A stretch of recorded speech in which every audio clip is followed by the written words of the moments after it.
So the second walking sim game is Firewatch, released in 2016 by Campo Santo, yes, says so right on the box. Now for me, this is similar to Dear Esther in that I have heard about this game quite a lot, but never actually played it. Now I have seen some gameplay footage of this one within the past few years, might have seen a video review or something.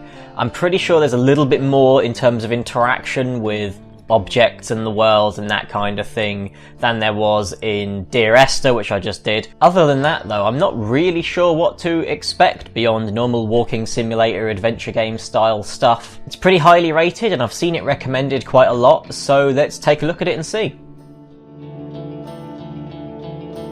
So I guess we should start with the setting. Firewatch takes place entirely in the Shoshone National Forest, hope I'm getting that right, located in Wyoming. You play a character called Henry who's taken the job as a fire lookout, not long after the Yellowstone fires of 1988 have occurred. The story itself begins with a prologue section going through Henry's life up until this point, and establishing why and how he ends up a fire lookout. You get a number of choices to make in regards to Henry's life here. These choices do affect the options you will get in dialogue choices later on in the game. And in terms of the gameplay is pretty basic as to be expected. You can move around, interact with certain elements of the world to climb them or jump across them, and you can pick up and interact with certain objects, although there's not a huge amount you do with them. With a handful of objects being important to the story, for example, key to open door, and these work in a very basic form. You've got to pick it up before you can then use it where it needs to be used. There's no use button specifically for an object, there's no inventory or anything like that. You've just got to interact with something before being able to interact with something else, which is the main method to open up more areas of the map as you progress through the story, but we'll go through that in a little bit, because we get to talk about the main element of gameplay in Firewatch, which is using your radio or walkie-talkie. Throughout the game you are in direct contact with another fire lookout who is also your supervisor named Delilah. The nature of your relationship with Delilah is determined through the hundreds of dialogue options to choose between whilst you're talking to her via radio. Hello? Whoever this is? It's Henry, right? Yeah. I'm Delilah. Yeah, that's what the guy said on the phone. So, what's wrong with you? Excuse me? People take this job to get away from something. So what's wrong? What's wrong with you? That's a great idea. Go ahead. Look, I just hiked for 2 days, so I don't... It might sound super simple, but this is by far the biggest strength of the entire experience. Both the player character, Henry, and Delilah are extremely well written and well voice acted characters. What do you look like? Why are you asking? Because I'm horribly superficial.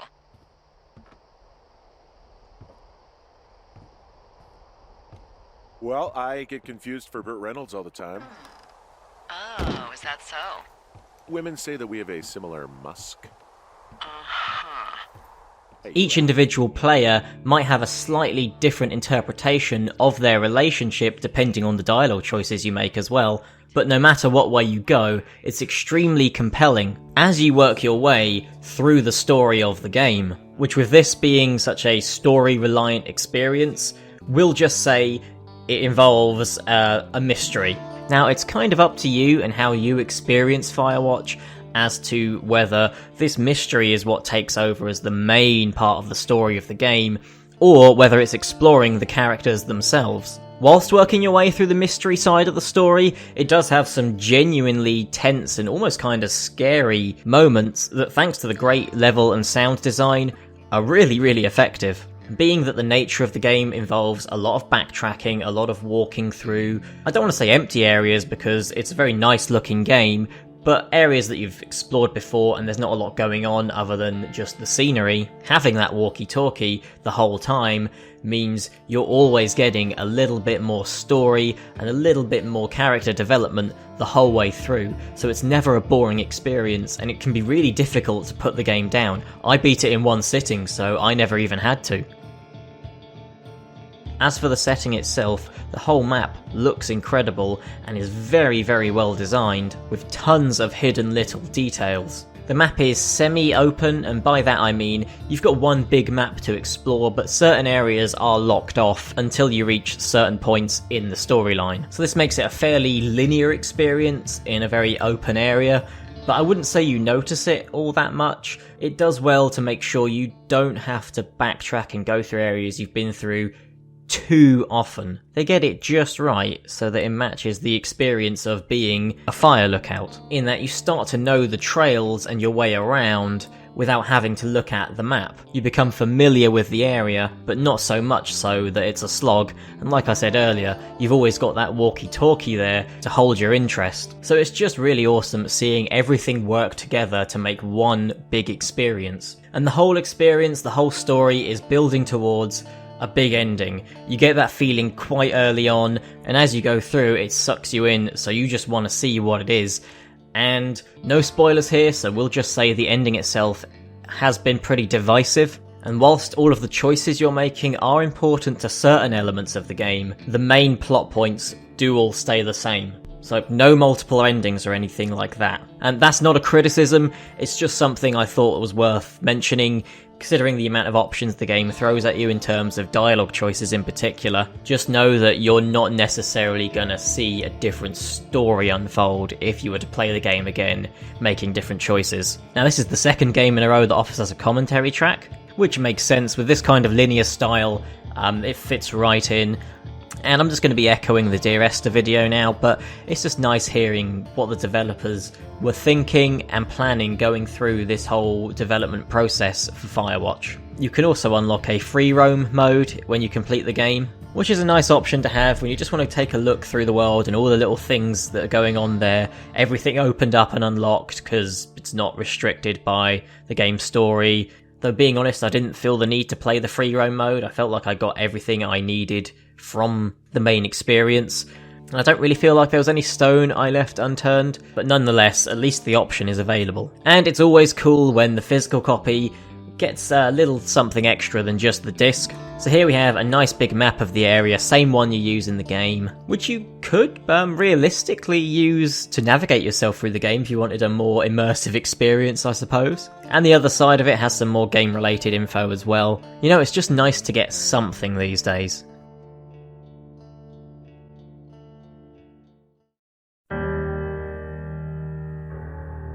So yeah, that was pretty enjoyable. A pretty solid example of how well you can tell a story through a video game, and considering it's really minimal in terms of the number of characters in this game, it does a hell of a job in getting you to kind of root for them. Outside of the strong setting, which is typical for these walking sim games, I'd say the biggest strength is certainly the character development.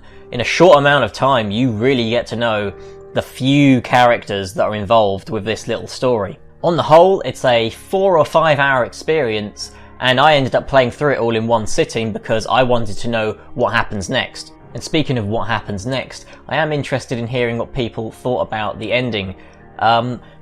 Without going into any kind of spoilers, of course, I'm still not 100% sure what I think about the ending, but I suppose the important part is I do think about the ending, so I guess it's got me there. So with Firewatch, I'll keep the recommendation simple. If you like story and character-driven games, you'll probably like Firewatch.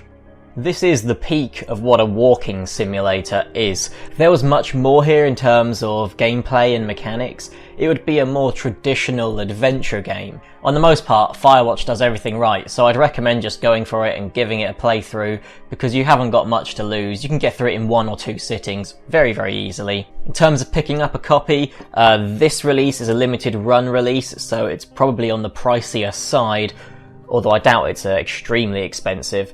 But I think it's pretty widely available across a number of consoles, PC, in digital format, and some other physical formats. So if you want to play it, it's not a difficult game to get hold of. Now, I do have another walking sim style game ready and waiting to be done, but I have completely forgotten what it is. So I suppose I'll get on with that now and see you next time.